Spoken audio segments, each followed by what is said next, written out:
여러분 안녕하십니까? 라디오 전망대 이용선입니다.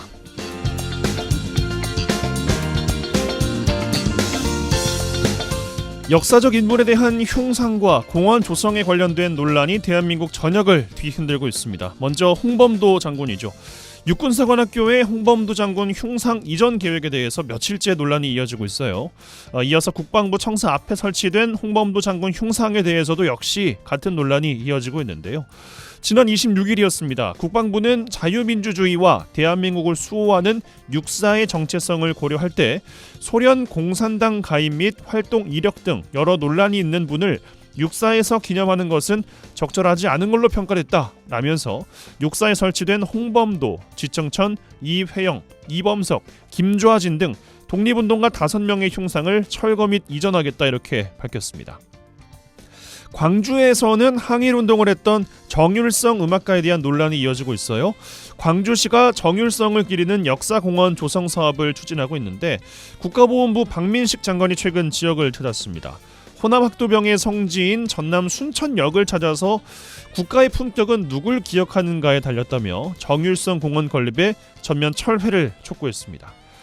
강기정 광주시장은 이에 대해서 정율성 사업의 시작은 보수 정권이었다고 반론을 제기합니다.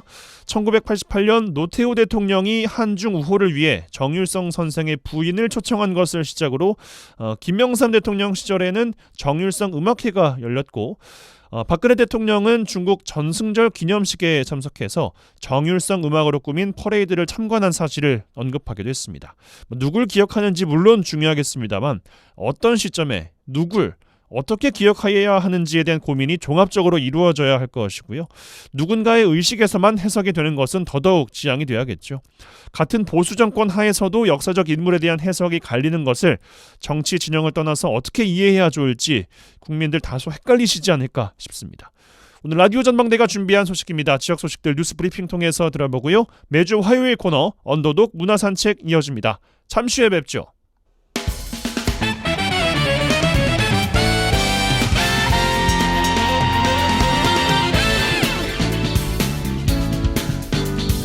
네, 8월 29일 화요일입니다. 라디오 전망대 시작합니다. 먼저 우리 지역 뉴스 정리해보죠. 뉴스브리핑 GBS 뉴스의 차범준 편집국장과 함께합니다. 전화 연결돼 있어요. 안녕하십니까? 네, 안녕하세요. 네, 자 여수에서 시작합니다. 두 석의 국회의원 의석을 갖고 있는 여수 지역 국회의원들의 지역 현안에 대한 이견이 내년 총선을 앞두고 지속적으로 갈등으로 비화되고 있습니다. 최근에는 두 국회의원이 현수막을 거는 과정에서 상대를 비난하는 현수막 전쟁을 계속 벌이고 있어요. 네, 갑을 지역구로 나누어 의정활동을 하고 있는 여수 지역 현역 국회의원인 주철현 김혜재 의원의 갈등 양상, 최근 현수막 내걸기 경쟁에 이어 고소전까지 확대되면서 지역 유권자들에게 피로감을 주고 있습니다. 지역 주민들은 그동안 두 국회의원이 지역의 주요 현안을 두고 이견을 보이며 충돌하다가 치적 홍보용 현수막 걸기로 경쟁을 펼치다 결국 상대 진영에 대한 고소전까지 확대되었다며 내년 총선을 앞두고 벌어지고 있는 두 국회의원의 볼썽사나운 싸움이 도를 넘고 있다는 지적이 나오고 있습니다. 두 국회의원의 현수막 걸기 싸움은 처음에는 각기 자신의 지역구에 치적 홍보 방식으로 진행되었는데 최근에는 상대 지역구까지 현수막을 걸면서 감정 싸움으로 비화됐고 이 과정에서 선관위에 상대 진영을 선거법 위반으로 신고한 것으로 알려지고 있습니다. 최근 김혜재 의원은 SNS를 통해 주철현 의원 측에서 KTX 전라선 고속화 사업 관련 현수막을 걸었다고 선거법 위반으로 신고를 했다며 KTX 전라선 고속화 사업은 대통령 공약 사업이기도 한데 도대체 뭐가 허위 사실이고 뭐가 선거법 위반이냐며 주철현 의원 측을 비난했습니다. 김혜재 의원으로부터 선관위 고소로 지목된 주철현 의원 측도 곧바로 입장을 냈는데요. 주철현 의원 측은 특정인 측에서 자신이 걸어둔 특정 내용의 현수막을 선관위에 고소해 선관위로부터 경고를 받았다며 선관위 신고인으로 사실상 김혜재 의원 측을 지목했습니다. 같은 정당 소속의 같은 도시를 지역구로 두고 있는 두 국회의원이 현수막 걸기 전쟁을 하고 상대 측 고소까지 한 초유의 상황입니다. 앞서 언급하신 대로 내년 총선을 앞두고 의석이 하나로 줄어들 것을 감안한 집안 싸움 아닌가 싶은데 어떻습니까? 네, 진 기자님 말씀대로 여수시를 지역구로 하는 주철현 김혜재 의원의 갈등은 임기 초에는 청사 이전 문제나 박람회장의 관리 주체, 또 대학병원 유치 등의 지역의 현안 문제에 대한 이견에서 출발했고 지금은 내년 4월 총선을 앞두고 지역구를 지키기 위한 차원의 갈등이 아닌가 싶습니다. 지역 정치권에서는 여수시가 선거구 분구 조건인 인구 한선 기준에서 벗어나면서 내년에 여수시 지역구가 하나로 줄어들 것이라는 전망이 나오면서 두 자리에서 한 자리로 줄어들 수 있는 지역구를 지키기 위해 두 국회의원이 일종의 생존 싸움인 각자 도생의 현상을 보이고 있다는 분석이 나오고 있습니다. 문제는 두 국회의원의 이 같은 갈등 구도가 이 두 사람의 개인적인 감정 싸움을 넘어 지역 정치권 전체로 파급 효과가 나타나고 있다는 것인데요. 지역 특정 현안 문제에 대한 두 국회의원의 갈등이 지역 주민들의 여론 분열 현상으로 나타나고 있다는 것입니다. 일부 지역 주민들은 지역의 현안 문제를 두고 두 국회의원이 힘을 모아도 부족한 상황인데 서로 헐뜯고 상대를 깎아내리기에 혈안이 되어 있다며 두 국회의원의 행보에 대해 비난 입장을 보이고 있습니다. 여수시 지역구 국회의원의 갈등 상황, 곧바로 지역 주민들의 부정적인 여론으로 나타나고 있는데요. 얼마 전 여수 MBC가 진행한 여론조사에서 여수시 현역 국회의원들의 이른바 물갈이론이 21.8% 대비 56.1%로 압도적으로 높게 나온 바 있습니다. 여수시 현역 국회의원들의 물갈이 여론이 높게 나온 상황에서 지금 두 국회의원들이 벌이고 있는 내부 갈등을 유권자들이 어떻게 바라볼지 미루어 짐작이 가는 상황입니다. 예, 이것 말고도 최근에는 생숙 문제도 있었죠. 이번 주 다시 옹천 지역 생숙 문제와 관련된 입장문이 또 나오고 있던데 다시 한번 또 난타전이 펼쳐지지 않을까 이런 또 불길한 예측도 들고 말이죠. 두 석이 나은지 한 석이 나은지 시민들이 직접 선택할 수는 없겠습니다만 지역 정치권에 대한 회의적인 시선은 이런 문제들을 서로 어떻게 풀어가는지에 달려 있을 것 같습니다. 자, 순천으로 갑니다. 얼마 전 이 시간에 순천시에 허위 서류를 제출해서 수백억 원대 일자리 사업 보조금을 타낸 사실이 적발됐다, 이런 소식 전해드렸습니다. 법원이 해당 사건 피의자들에게 항소심에서도 징역형을 선고했네요. 네, 순천시의 일자리 사업 추진 과정에서 시 공무원들에게 뇌물을 제공하고 허위 서류를 제출해 사업 보조금을 타낸 일당에 대해 법원이 항소심에서도 징역형을 선고했습니다. 광주고법 제1형사부는 최근 특정경제범죄 가중처벌 등에 대한 법률 위반과 뇌물 공여 혐의 등으로 기소돼 1심에서 징역 2년을 선고받은 A씨와 B씨의 항소를 모두 기각했습니다. 또한 같은 혐의로 기소된 C씨에 대해서는 징역 1년 6개월의 원심을 파기하고 집행유예 3년을 선고했습니다. 예, 일당으로부터 뇌물을 전달받은 시 공무원도 법의 처분을 받았을 것 같은데 어떻게 됐습니까? 네, 항소심에서 실형을 선고받은 일당은 순천 일자리 창출 보조사업센터 소속으로 정부나 지자체 주관 사업 수행자로 선정받기 위해 공무원들에게 금품과 향응을 제공하고 허위 서류로 보조금을 타낸 혐의로 기소됐습니다. 이들은 사업 실적이 없었음에도 서류를 위조해 청년 일자리 지원 사업 보조 사업자로 선정되는 등 2017년부터 2년 동안 순천시로부터 120억 원이 넘는 보조금을 받았는데 이들은 수령한 보조금으로 비자금을 조성해 담당 공무원들에게 골프 접대나 현금 등을 제공했다는 혐의를 받고 있습니다. 일당으로부터 접대를 받은 공무원 중 한 명은 2021년 구속 기소되었고 다른 한 명은 같은 해 기소유예 처분을 받은 바 있습니다. 예, 알겠습니다. 자, 광양에서 마무리하죠. 얼마 전 이 시간에 공공시설로 운영되고 있는 광양 커뮤니티 센터 수영장이 폐쇄되면서 이용객들이 불편을 겪을 것이라는 소식을 전해드렸는데 실제로 수영장이 폐쇄가 됐고 이용객들의 불만이 나오고 있어요.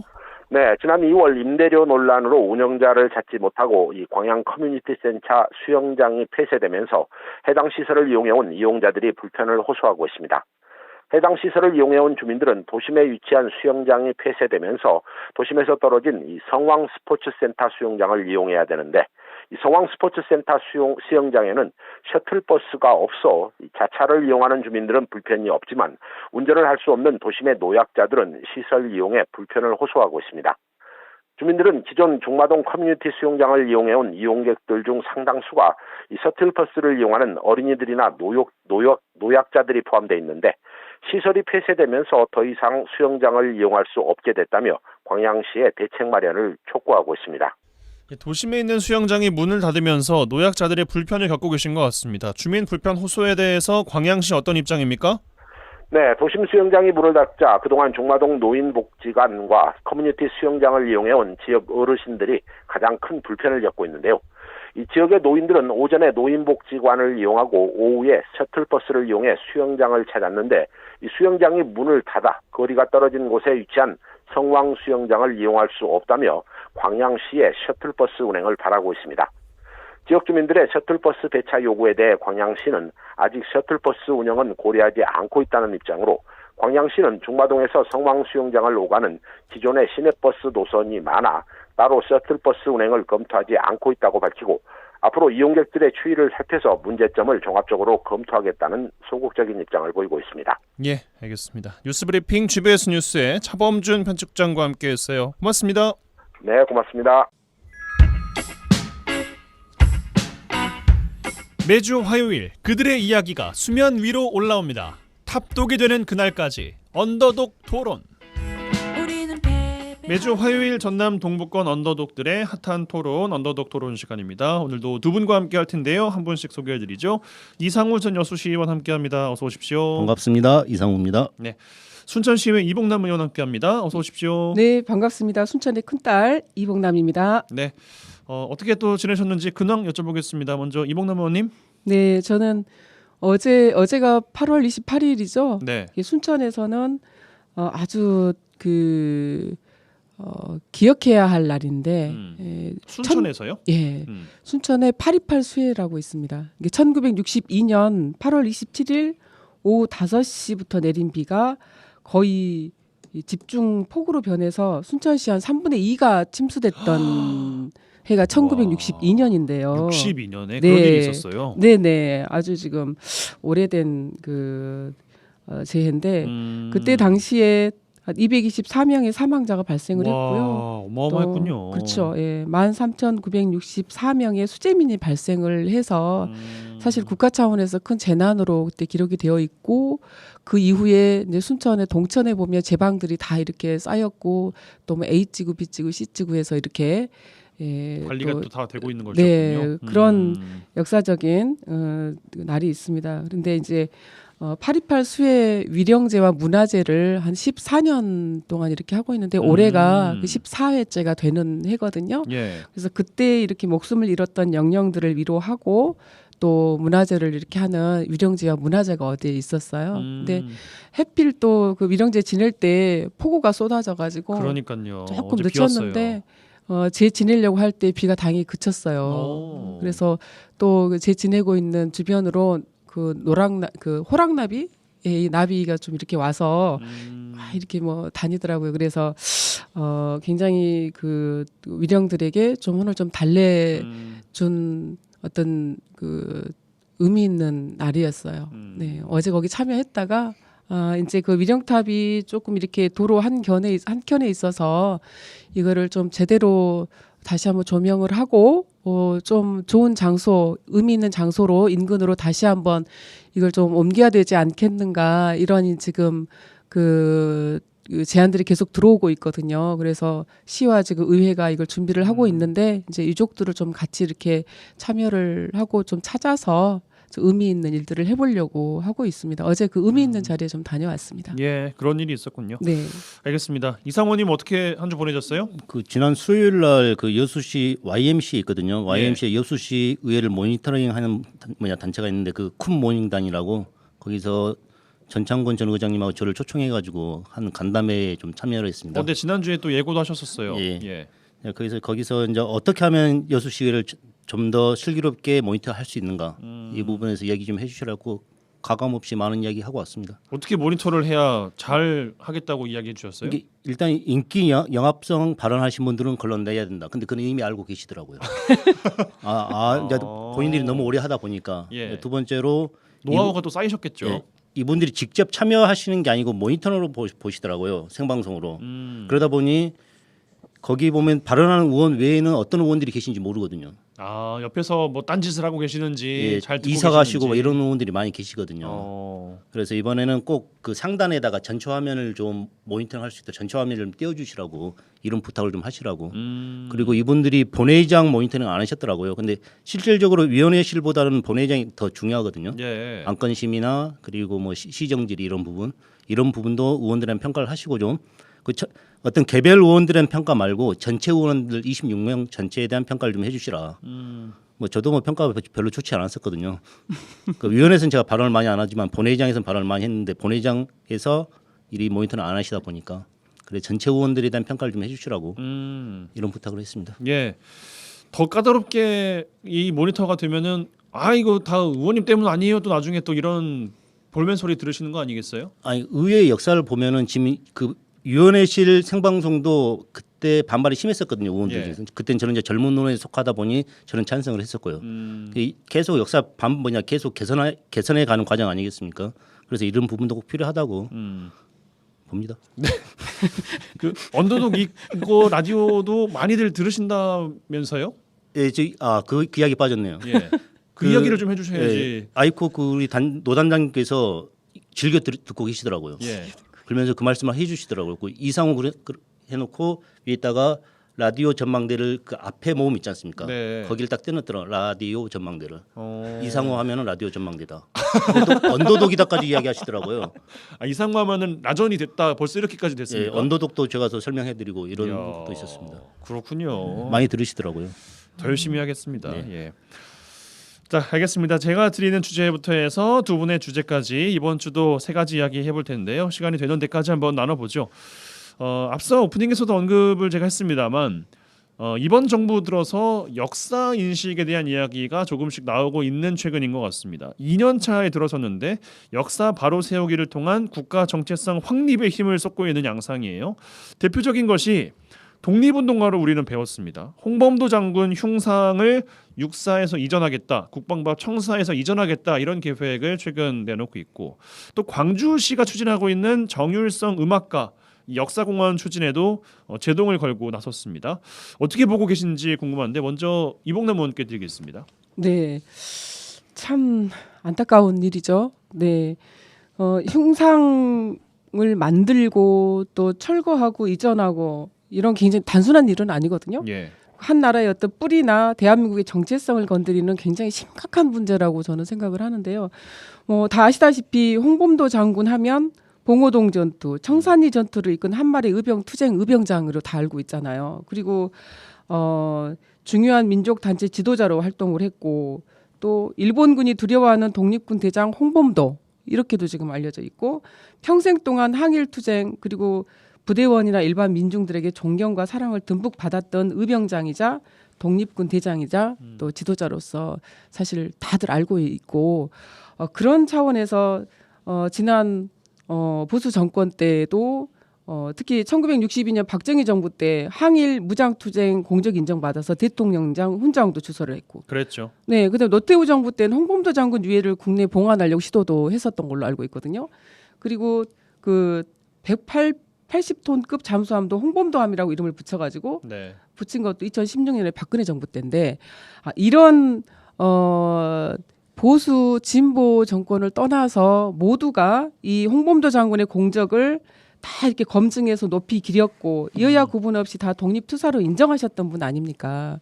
그리고 그동안에 진보 보수를 넘어서 홍범도 장군 이력을 문제 삼은 거는 거의 찾아보기가 좀 어렵다라고 볼 수 있는데 처음에 제가 말씀드렸던 것처럼 이 흉상을 거기 만들어서 설치하고 했었던 거는 어떤 그런 그동안에 있던 이런 공적이라든지 이런 것들을 가지고 인정을 해서 우리가 합의를 해서 설치한 것인데 어떻게 이것을 다시 또 이렇게 아무런 문제제기 없이 아무런 적이 없이 철거해서 옮긴다라고 하는지 저는 지금 현재 이게 우리나라가 지금 맞는지 우리나라 대통령이 맞는지 우리나라 정부가 제대로 일을 하고 있는지 답답함을 금할 수가 없습니다. 이상호 의원께 이어서 총평 듣겠습니다. 그 우리나라의 그 서훈의 역사가 3단계로 나눠지는데요. 그 이승만 정권 때는 독립운동가를 평가를 안 했죠. 그러고 나서 4.19 이후에 그 박정희 정권 시대 때 서훈이 시작됩니다. 독립운동가의 서훈이 시작됐고 1987년 60 항쟁 이후에 1988년에 노태우 대통령이 남북 독립운동가에 대한 서훈을 시작했습니다. 공산주의든 우리 민주주의를 위해서 활동했던 분들. 근데 지금 와서는 보니까 지금 현재 윤석열 대통령께서 일하고 계신 것은 87년 이전의 세계로 우리 재편하겠다. 우리는 공산주의는 싫다. 이 선언이라고 저는 보고 있습니다. 그러니까 통합의 차원이 아니라 어찌 보면은 다시 한번 갈라치기의 느낌을 좀 지울 네, 수가 맞습니다. 없는 것 같아요. 이 홍범도 장군이나 이런 그 정률성 음악가 같은 경우는 역사적 평가가 다 끝났거든요. 끝나고 저희들이 저 독립운동으로서 저희들이 받들고 있는데 이 시점에서 과연 이 문제를 왜 꺼내 들었을까? 그래서 이 문제를 그 공산주의 경력을 문제 삼아 가지고 결국은 보수 세력의 결집을 통해서 다음 총선에 이용하겠다. 저는 이렇게 보고 있습니다. 예. 그러니까요. 뭐 해석이 물론 다 사람마다 다를 수가 있겠습니다만 지금에서의 공산당 느낌과 그 당시의 공산당 느낌은 뭐 한 1번, 2번 그러니까 선거 찍을 때 뭐 한 1번, 2번 정도의 그런 정당의 이념 차이 아니었을까라고 이야기하는 분들도 계신 것 같은데 그러니까 궁금한 것은 앞서 이제 이상훈께서 말씀 주셨습니다만 왜 지금 이런 이야기들을 또 하고 있는 건가라는 거거든요. 이봉남 의원님 어떻게 생각하십니까? 조금 전에 우리 이상원님 말씀하셨잖아요. 지금 이거는 지금 요것만 가지고 문제를 삼는 거는 아니고 그 이면에 앞으로 지금 다가오는 총선 대비해서 서로 이렇게 이념 논쟁을 가져가면서 갈라치기를 지금 하고 있는 현상이다. 보수층 결집이다. 네, 저는 지금 저도 그렇게 보고 있고 예. 지금은 이 철진한 반공 이데올로기를 지금 꺼내들 때는 아니다고. 지금 해야 될 거는 친일 잔재 이런 부분들을 청산하는데 저는 더 집중을 해야 된다라고 보거든요. 그게 청산이 되어야만이 사실은 이런 반공 이데올로기라든지 이런 부분도 정리가 될 것인데 우리가 친일 잔재 정리부터 지금 안 하고 여기까지 오다 보니까 이런 현상들이 계속 나타나고 이걸 통해서 계속적으로 정치적으로 또 국민들을 또 현혹시켜서 갈라치게 하고 또 정치적으로 이용을 하려고 하는 거 아니겠냐. 저는 그 목적이 숨어 있기 때문에 지금 이 현상들이 지금 나타나고 있는 거다. 저는 이제 그렇게 보고 있습니다. 예. 그 이상모님, 그 예. 윤 대통령이 광복절에도 공산 전체주의를 맹종하는 반국가 세력이 여전히 있다. 이제 이런 이야기를 해서 이 광복절에 무슨 이야기지? 뭐 이런 반응들이 좀 있었거든요. 예. 신이념 갈등으로 번지지 않을까 이런 우려가 좀 되고 있는 것 같은데 어떻게 보고 계십니까? 이번에 그 박민식 보훈처 장관이 순천에 오셔가지고 정일성 역사공원을 자기 직을 걸고 맡겠다 그랬지 않습니까? 그렇죠. 직을 건다는 것은 결국은 정부의 뜻을 대변한다는 뜻이거든요. 결국은 대통령의 뜻이겠죠. 그러니까 아무리 공산주의 활동을 아무리 독립운동 활동을 했더라도 공산주의나 사회주의 활동을 했다면은 우리는 서원에서 제외하겠다 이 뜻 아니겠습니까? 제가 지금 정일성 그 음악가를 이번에 이제 처음 저도 알게 됐거든요. 이제 광주에서는 이미 역사공원도 있고 만들려고 하고 있고 거리도 있고 음악제도 하고 계시더라고요. 예. 이분이 한중 그 민간 교류에 어마어마한 많은 영향을 미치셨더라고요. 아무리 이분이 그 당시에 공산주의 활동을 하셨더라도 그 당시에 1930년대 40년대 이분이 안 계셨으면은 아마 우리 독립군들이 만주에서 그만한 항일 투쟁을 할 수 있었을까 이런 의문점도 많이 갖고 계시더라고요. 예. 그래서 이미 이분에 대한 평가는 다 끝났습니다. 아까 말씀대로 홍범도 장군의 평가도 이미 끝났고 우린 기르기만 하면 되거든요. 굳이 이제 와서 이분들의 그 서울 일 관계된 부분을 역사적인 관계를 부정하겠다? 뭐 다른 뜻이 있다는 뜻이겠죠. 그게 이제 아마 정치적인 거 그리고 총선과 맞물려서 본인들은 이런 식으로 가겠다. 이게 대통령 뜻이겠죠. 이봉남 의원님 물론 이제 광주의 이야기이긴 합니다만 해당 부처의 장관이 지자체 관련 사업에 시정명령까지 내릴 수 있도록 법률에 규정이 돼 있다는 거 아니겠습니까? 정부에서 못하게 하겠다라고 한다고 하면은 지자체에서는 별개로 더 추진할 수 있는 동력이 있겠습니까? 그건 이제 그 박민식 장관의 얘기라고 저는 생각을 하고 그래요? 네, 이제 직을 그 걸겠다고 했잖아요. 관련 그 지방자치법을 보면은 여기에는 지자체장 명령이나 처분이 법령을 위반하거나 공익을 해친다고 인정될 경우 주무장관이 서면으로 시정을 명할 수 있다 이렇게 되어 있거든요. 네. 근데 이거는 임의 조항입니다. 임의. 특히 이 지금 같은 경우에는 우리가 중앙 집권이 아니라 모든 지금 권한들을 지방으로 지금 이양을 하고 있는 거잖아요. 네. 기관도 마찬가지로 지금 점점 이렇게 이양을 하고 있는 이 시기에 지방자치가 조금 더 활성화되고 더 이렇게 확장돼야 될 시기에 지금처럼 이렇게 주무장관이 자기 직을 걸고 이걸 막겠다라고 하는 것 자체가 저는 시대착오적인 발상이라고 생각을 하고 이거는 지방자치에 대한 근본적인 이해가 지금 없는 발언이다. 예를 들면 지방자치 이해가 없다. 예를 내가 안 들면 된다고 하면 다 안 되는 것이다. 그거는 아니라고 저는 봅니다. 이제 조금 전에 우리 정일성 그 광주의 그 역사공원 추진과 관련해서도 그동안의 정일성 거리라든지 또 음악회라든지 지금 생가 조성들이 지금 되어 있는 상태에서 쭉 지금 연속선상에서 되고 있는 지금 사업이잖아요. 예. 그러면 이런 경우에 정부에서 봤을 때 이게 어떤 지금 다시 한번 검토해야 되거나 문제가 있다라고 보면 해당 지방 정부하고 이거를 협의를 해서 이 부분은 그 지역에서 조금 더 숙고하고 좀 더 이렇게 더 이렇게 협의가 좀 필요하다라고 하는 부분을 좀 인지시키면 되는 거거든요. 이 중앙 정부가 직접적으로 나가가지고 이거를 직을 걸고 하겠다라고 하는 것 자체가 이거는 이 현재 지금 지방자치에 대한 저는 몰상식한 어떤 발언이 아닌가 이렇게 지금 보고 있습니다. 알겠습니다. 시간이 좀 많이 지나서요. 이 정도로 이슈 정리하고 잠시 광고 듣고 와서 두 분께서 꺼내시는 주제로 돌아오겠습니다.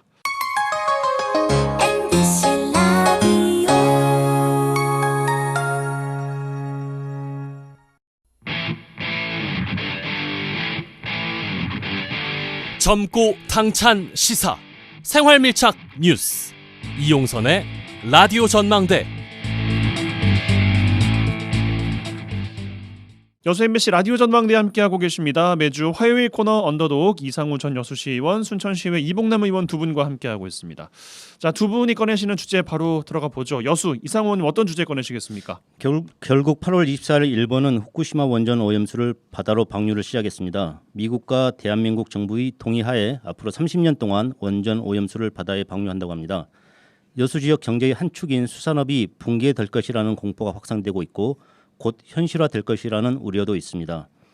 중국처럼 일본 수산물 수입을 무기한 금지하는 조치도 취하지 못하는 우리 정부는 과연 어민들에 대한 어떠한 대책을 갖고 있는지도 묻고 싶습니다. 그래서 오늘 오염수 방류에 대한 여수시의 대책이 무엇인지 먼저 알아보겠습니다. 네, 뭐 30년이라고 했는데 이게 30년이 될지 아니면 오염수가 계속 더 만들어지고 있다는 거 아니겠어요? 예. 그 이상이 될지 뭐 아무도 예측을 못하고 있다는 건데 뭐 저희도 최근에 라디오 다큐멘터리 통해서 지역의 분위기들 총 정리 한번 해드렸습니다만 그 이후로 나왔던 것이 뭐 중국에서는 일본 수산물 전면 금지한다, 수입 금지한다 뭐 이런 이야기까지 나오고 있고. 이게 뭐 양국 간에 지금 갈등 양상까지 지금 번지고 있는 그런 상황이 돼버렸습니다. 지역에서 상황도 두 분도 다 듣고 계실 것 같은데 어떤 이야기를 좀 먼저 주고 싶으세요, 이상우 의원님? 일단은 저는 정부의 대책이 좀 미흡하다는 말씀을 드리고 단지 그냥 소비 진작 캠페인을 하겠다. 그리고 청와대에서 점심 때 우리 수산물 먹겠다. 이 정도밖에 안 나오더라고요. 네. 이 정도 되면 지금 현재 이 특별법 제정을 통해 가지고 어민들의 피해가 어떤 건지 지금 다 이미 조사가 돼 있어야 되거든요. 그래서 정부는 이런 역할을 하겠다 해야 되는데 일본이고 우리나라고 아직 어민에 대한 대책은 전혀 발표가 되고 있지 않습니다. 괴담이라고 하잖아요. 괴담이라고. 그렇죠. 예. 근데 이 삼중수소가 바다에 방류되지 않습니까? 그럼 과연 우리 바다에는 삼중수소가 몇 프로 있어야 되냐? 이런 절대치가 없거든요. 근데 오염수로 되어 있는 삼중수소를 무조건 바다에 버리겠다? 결국은 그 오염수는 계속 그냥 축적되는 거거든요. 자연적으로 발생된 부분도 있다 하지만은 그래서 일본의 지식인들이나 우리 한국에서 주장한 것도 이 오염수 처리 방향을 좀 바꿔주라. 바다에 버리는 게 가장 싼 비용이 들지만은 차라리 이것을 증발을 시키든 아니면 콘크리트에 엮여서 고형화시켜서 아니면 매립을 하든 이런 방법을 좀 해줘라. 그리고 이게 30년 될지 100년이 될지 이 원자로는 폐로를 해야 되는데 폐로에 대한 기술은 아직도 없습니다. 보는 거죠. 그래서 이것을 차라리 차폐를 하든가 어떤 방법을 취해야 되는데 그런 게 아니고 가장 쉬운 방법으로 바다에다 방류를 하겠다. 아니 희석해서 버린들 그 삼중수소 어디 가겠습니까? 그래서 이제 앞으로 이런 부분은 이제 이미 우리 국민들이나 시민들이 다 알고 있고 이제 여수시의 대책을 좀 알아봤는데요. 네. 그 어업 지도선의 해수 방사능 감시 시스템을 구축하신다 그러더라고 2억 정도 들여가지고. 네. 그리고 이제 수산물 안전센터를 건립한다는데 이게 국비 신청을 요청했는데 국가에서 이런 말씀하셨더라고요. 이건 국가 사업이니 국가가 하겠다 거점별로. 그것도 맞는 말인 것 같더라고요. 거점별로. 예. 하면 이게 50억 정도 드는 예산이니까 100억 정도 드는데 여수시는 50억 정도 들여서 만약 국가가 예산 안 주면 자체적으로 하겠다 이런 말씀하시더라고요. 예. 그리고 휴대용 방사능 측정기도 설치하고 제일 중요한 건 원산지 표시. 아까 중국에서 그 일본산 수산물을 수입 안 하니 일본 수산물 그 수출업자의 40%가 힘들다는 거 아니겠습니까? 우리나라마저 안 했으면은 아마 거기 수산업 붕괴될 겁니다. 이런 조치도 취해야 되죠. 순천에서는 분위기 좀 어떻게 보고 계십니까, 이봉남 의원님? 순천도 지난 6월에 이제 뭐 내부 부서에서는 계획을 수립을 좀 하고 있더라고요. 네. 그런데 이제 이호수처럼 이렇게 우리가 이제 그 또 수산업이나 어민들이 이렇게 뭐 이렇게 많지는 않은 차원입니다만은 어차피 소비라든지 여러 가지 경제적인 활동이 같이 이루어지기 있기 때문에 분위기는 비슷하죠. 그렇죠. 예. 그래서 일단 이 수산물에 대한 여러 가지 검사나 어민들 지원도 지금 뭐 검토를 하고는 있지만 뭐 구체적으로 어떻게 하겠다 이제 이런 구체적인 거는 아직은 없는데 일단 검토를 지금 하고 있고요. 우선은 이제 사실은 그 원전 오염수가 해양 투기됐다라고 하는 거는 어떻게 보면은 이제 원전을 가진 국가에서 이 오염수가 됐을 때 이거를 해양 바다에 버려도 되는구나라고 하는 당위서를 준 거잖아요. 그래서 저는 여기에 더 큰 문제가 있다고 좀 생각을 하는데 물론 피해도 더 큰 문제이지만 예. 그래서 일단은 이 해양에 이게 버려지면서 이게 해류를 통해서 이렇게 오는 어떤 그 시간이 좀 있기 때문에 그 사이에라도 좀 소비 촉진을 하자 이제 이런 지금 얘기들도 지금 순천에서 좀 많이 나오고 있어서 예. 소비 촉진을 조금 뭐 독려하겠다 이제 이런 뭐 계획도 좀 있고 그다음에 지금 남해안 남중권 협의회에서 그 지자체에서 공동 구매할 수 있도록 그 측정기기 2대 정도를 좀 확보를 해가지고 수산물에 대한 좀 방사능 검사를 지금 좀 해보겠다고 필요하면 시에서도 좀 몇 대 더 구입해서 방사능 검사를 하는데 좀 지원하겠다 좀 이런 정도로 대책을 좀 세우고 있는 것 같고 네. 의회에서도 뭐 지난번에 우리 또 자유발언을 통해서 시에서 이것에 대한 적극적인 대책을 좀 세워야 된다라고 촉구도 좀 하고 했습니다. 알겠습니다. 정부의 대응과 지자체의 대응 향후 내용들도 좀 더 지켜보도록 하죠. 저희 시간이 5분 정도밖에 안 남았어요. 이봉남 의원님 순천 어떤 주제 꺼내시겠습니까? 순천이 그 2040 순천시 도시기본계획을 지금 수립하고 있고 거의 지금 기본안이 나와서 지난주에 심의 공청회를 했는데요. 예. 여기에는 생태수도라고 하는 미래상을 가지고 8개 목표로 지금 계획을 지금 하고 있습니다. 수립을 하고 있는데 정원 속의 도시, 대자보 도시, 도시공간 성장관리, 원도심 르네상스, 도농 상생발전, 미래성장 동력 육성, 탄소 중립 도시, 남해안벨트 중심 도시 이렇게 지금 8개 목표를 정했는데요. 이 추진 과정에 이제 시민계획단과 총괄계획과 제도를 운영을 해서 이 안을 마련을 했는데 저도 이제 공청회 참여를 좀 했거든요. 참여를 했는데 조금 아쉬운 부분은 지금 순천시가 생태도시, 생태수도로 이렇게 좀 알려져 있잖아요. 알려져 있는데 조금 더 저는 좀 발돋움을 했으면 좋겠다. 생태도시로서 지금 순천을 그렇게 바라보고는 있지만 여기에 정원과 생태와 이런 부분들이 좀 같이 어울려서 문화예술이 좀 같이 좀 포함이 돼서 적어도 정원을 가진 도시가 여기 문화예술이 같이 좀 가미되면서 치유와 또 이렇게 힐링을 통한 조금 더 발전적인 어떤 우리 순천시의 모습이 좀 그려졌으면 좋겠다라고 하는 아쉬움들이 좀 많이 좀 있었습니다. 알겠습니다. 이 주제에 대해서 이상호님 어떤 도시 기본 계획에 조언을 좀 더 주고 싶으세요? 일단은 이게 보통 10년 단위로 2030, 2020, 30, 40 이런 도시 기본 계획을 설정하거든요. 예. 시민들은 알기에는 이 기본 계획이 설정되면 이게 바꿀 수 없다 생각하시는데 그게 아니고 5년마다 바꿀 수가 있습니다. 아, 그래요? 상황에 맞춰 가지고요. 그리고 이게 일반적인 추상적인 게 되기 때문에 이게 디테일한 건 아니거든요. 근데 이번에 순천시 같은 경우는 시민들의 뜻을 받들어서 한 20번 정도의 그 간담회를 하셨더라고요. 예. 시민의 뜻이 이제 기본 계획에 반영이 되지 않습니까? 구체적인 실행 계획도 조만간 세워질 건데 그러다 보면 이제 그 순천시나 뭐 여수시나 이런 그 미래는 우리는 어떻게 하겠다 이런 이제 추상적인 내용이 있는 것을 실체로 옮기는 것이죠. 좀 중요한 계획이라고 생각합니다. 네, 이봉남 의원님 그러면은 시민분들의 의견은 충분하게 잘 수렴이 됐다 이렇게 판단하십니까? 중요한 것은 이제 도시기본계획이 마련이 되면 여기 후속적으로 도시관리 계획이 바로 도시관리계획이 바로 뒤따라가거든요. 도시관리계획은 도시기본계획은 큰 틀에서 이렇게 방향을 잡는다라고 하면 도시관리계획은 여기에 따른 여러 가지 용도지역이나 지구 또 구역정비 그러니까 진짜 정말 그 시민들이 궁금해하는 여러 가지 그 도시계획 시설에 대해서 이 관리계획에서 재정비를 지금 하게 돼요. 그래서 어디에다가 뭘 어떻게 하겠다는 그렇죠. 거야 이게 나오는 거군요. 그렇죠. 예, 근데 정말 중요한 부분이기 때문에 지금 도시기본계획에서 순천시 인구를 이제 장래 한 30만을 목표로 잡고 있는데 저는 이번에 도시기본계획의 인구 목표는 적정하게 좀 잡았다 이렇게 좀 평가를 하고 있고 다만 바로 후속적으로 도시관리계획이 지금 재정비가 되기 때문에 지금 기본계획에 시민들의 의견을 받아서 한다라고는 하고 있지만 이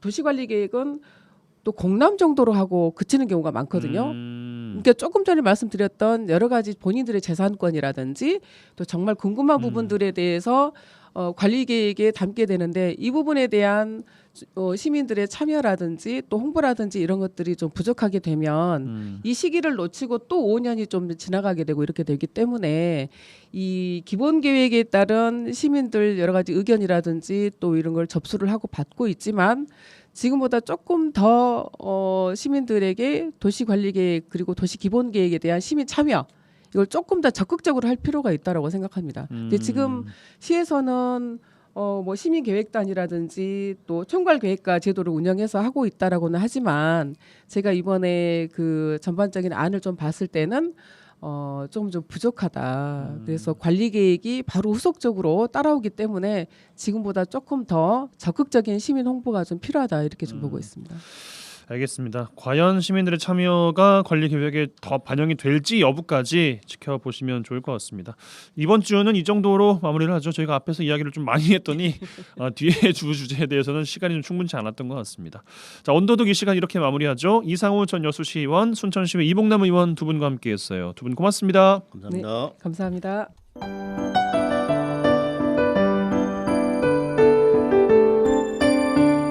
라디오 전망대 문화 산책.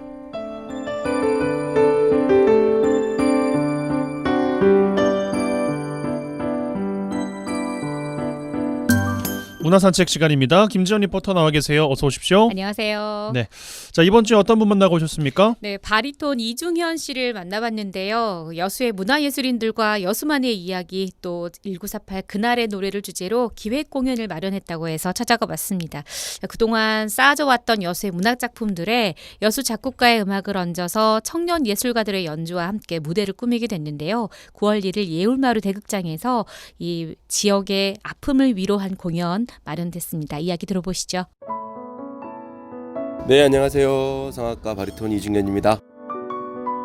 굉장히 좀 특별한 공연이 준비되고 있어서 네. 이야기를 좀 듣고 싶어서 왔습니다. 네. 어떤 공연인지 일단 저희 청취자분들에게 소개를 좀 해주시겠어요? 네, 일단 기본적으로 여순 사건이 올해 75주년이 됐습니다. 그래서 그 여순 사건은 사실 작품들로 많이 만들어져 있었어요. 연극도 있고 또 뭐 영화도 만들어졌고 오페라도 제가 침묵이라는 작품으로 5년 동안 3번을 참여를 했었죠. 사실 저희 여수에도 굉장히 찬란한 예술들이 지금 있거든요. 문학 그리고 그림 뭐 또 청년 예술가들이 있는데 이 장르들을 다 모아서 여수의 예술들로만 한번 여순을 이야기하고 싶었었어요. 그런 마음이 들더라고요. 그래가지고 여순을 주제로 만들어진 시 그리고 여수를 주제로 만들어진 시, 뭐 김진수 시인의 여수로이다나 신병은 선생님의 여수 가는 길 이런 작품들이 여도초등학교에 조승필 선생님이라는 분이 다 노래로 만들어 놨더라고요. 그 노래로 만들어진 곡들을 다 하나씩 취합을 해가지고 조승필 선생님하고 이야기를 해서 이거를 한번 공연을 만들어 보자 이제 이렇게 얘기가 돼가지고 그림은 또 배경은 박근만 작가님, 여수에 계시는 박근만 작가님, 노래는 제가 하고요. 그래서 아무튼 여수의 청년 연주자들하고 여수에 거주하는 또 성악가가 노래하고 그리고 여수의 시, 여수의 음악들로 만들어진 곡들이 다 여순의 이야기로 들어가서 얘기가 되고요. 오페라 침묵에 나오는 연출하셨었고 노래 주연하셨던 강혜명 선생님 또 특별하게 출연해 주신다고 해서 또 여순과 뗄래야 뗄 수 없는 지역이 또 제주잖아요. 그거와 연결된 순이삼춘이라는 작품이 있어요. 오페라 순이삼춘의 또 3곡이 같이 이제 연결시켜가지고 75주년을 조금 더 우리 뭐 다양한 작품들이 있고 다양하게 추모를 하겠지만 이런 방법으로 여수의 것들로 이야기를 만들어서 춤을 하는 것도 괜찮겠다 싶어가지고 고민을 많이 했었습니다. 그래서 이 작품이 나오게 된 거예요. 사실 이번에는 그냥 그 노래들만 해가지고 전남문화재단에서 300만 원 지원을 저희가 이제 받아서 사실 이 일이 시작이 된 거예요. 그러니까 노래하고 시만 나와서 그냥 피아노 한 대 놓고 조그만 공간에서 손님들 모셔놓고 하면 되는데 이제 작품에 대한 꿈도 있고 그런 포부가 있어서 그런지, 게다가 또 75주년을 그냥 이렇게 나 혼자서 조용히 하기가 좀 그렇겠다. 그냥 아예 제가 생각하고 있는 이 여수의 지역 예술을 총망라해가지고 제가 조금 부담이 되더라도 온갖 인맥을 다 동원해서 처음에 김진수 선생님이나 신명원 네. 선생님의 시에 네. 곡이 붙여져 있는 네. 그 노래를 해보겠습니다라고 했을 때 선생님들께서 어떻게 좀 흔쾌히 같이 해보자라고 하셨나요? 그 조승필 선생님이 노래를 다 만들어 놨었어요. 그동안에 예, 작업을 그동안에 해놓으신 다 작업을 거죠? 다 해놓으셨더라고요. 네. 또 조승필 선생님 나름대로의 시인 선생님들과의 이렇게 또 교류가 있었고 네.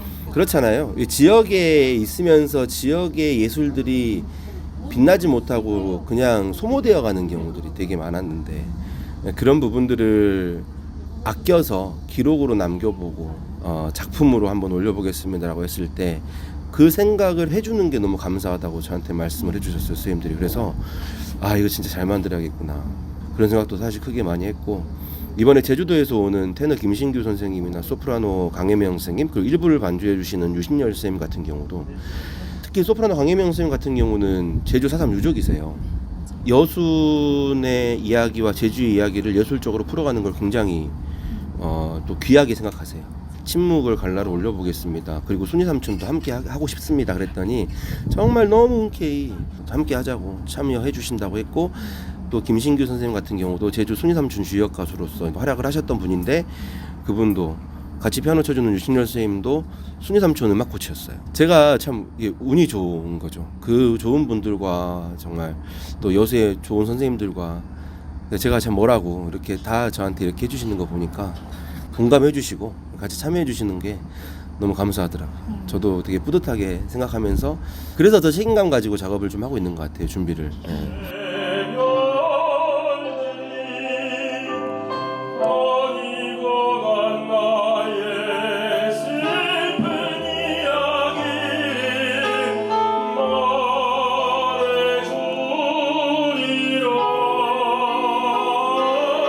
일부는 여수의 이야기. 그렇죠. 1부의 첫 곡은 여수로 오이다, 검은도 뱃노래, 그리고 여수 가는 길, 이렇게 여수의 노래로만, 여수의 아름다운 노래로 오프닝을 열고, 그 다음에 이제 1부의 두 번째 꼭지와 세 번째 꼭지는 또 강혜명 선생님이 또 오랫동안 고생하셨던 침묵에 대한, 그래서 소프라노 강혜명과 침묵 1948 그날의 기억, 그 중에 세 곡을 발췌를 해가지고 이중창하는 걸로 해주고, 세 번째 꼭지는 제주를 기억하다, 오페라 순이 삼촌, 그런 소제목으로 김신규 선생님의 예나제나 죽은 마을, 그리고 이제 원래는 순이 삼촌에 수록된 곡인데 침묵으로 왔던 곡이 하나 있어요. 장교가 사람들을 학살을 앞두고 약간 피해 그런 광기의 아리아를 부르는, 그 바리톤이 부르는 오라 피해 굶주린 영혼들이요. 근데 그 노래는 제가 이제 또 두 번째로 부르고, 마지막에 이제 어지나, 그러니까 죽어버린 아이들을 기억하고 잊지 못해 고통스러워하는 그 노래가 순이 삼촌의 아리아가 있는데, 그 노래는 또 소프라노 강혜명 선생님이, 이렇게 해서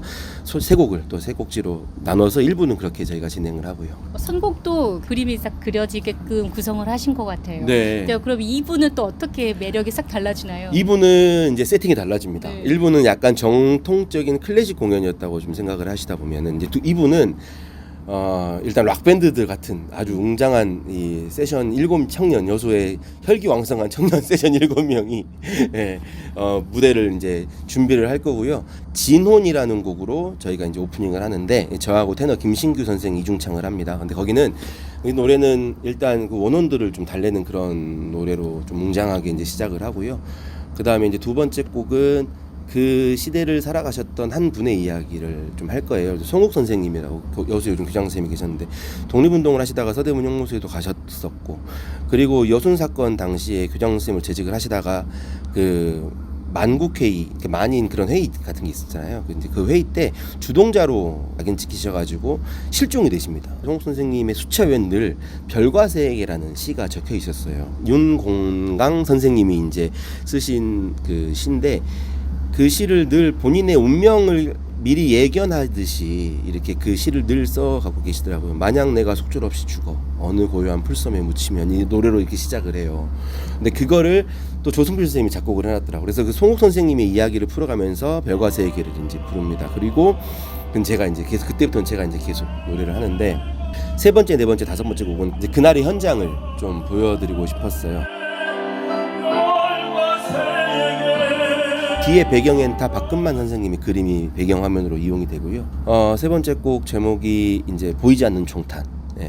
마루 밑에 숨어서 아버지가 돌아가시는, 총에 맞아 돌아가시는 그 모습을 본 아들이, 13살짜리 아들이 그 이제 바라보는 그 모습.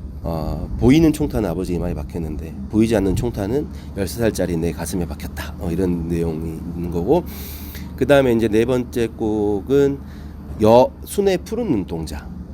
누가 너희에게 직결처분의 권한을 주었느냐, 이런 제목으로 시작하는 강경화 선생님의 시, 그 시에 또 조승필 선생님 노래를 붙여가지고 아주 좀 헤비메탈하게, 좀 어둡게 이제 약간 그런 식으로 음악이 나오는데, 제가 거기 이제 노래를 또 같이 제 목소리로 노래를 얹어주고요.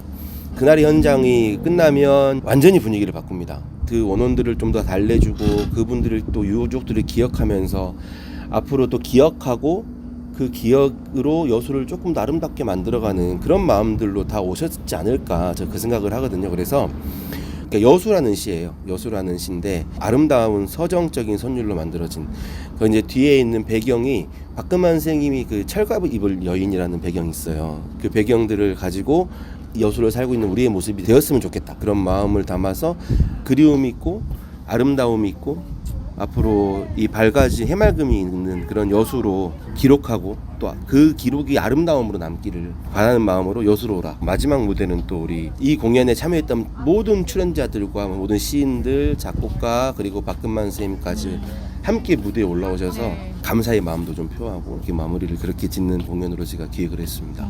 지역의 생각, 지역의 역사, 지역의 색깔을 그대로 투영하고 있기 때문에 그게 더 큰 의미가 있는 것 같거든요. 그렇죠. 청취자분들에게 한 말씀 해주신다면? 여수에도, 여러분들이 살아가고 있는 이 땅 여수에도 아름다운 예술들, 찬란한 문화예술들이 많이 지금 자리 잡고 있고 많이 커가고 있습니다. 지역의 예술인들과 우리 지역 청년 예술가들, 그리고 지역의 작품들, 지역의 문학과 그림들에 많은 관심 부탁드리겠습니다. 9월 1일 예울마루 대극장에서 뵙겠습니다.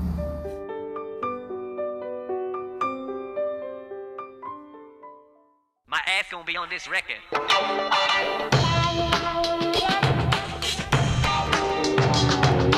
네, 8월 29일 화요일 라디오 전망대, 오늘 준비한 소식은 여기까지입니다. 오늘도 고생 많으셨습니다. 신해철의 네가 진짜로 원하는 게 뭐야 흐르고 있습니다. 이 노래 짧게 들으시고요. 내일 뵙죠. 이용선이었습니다.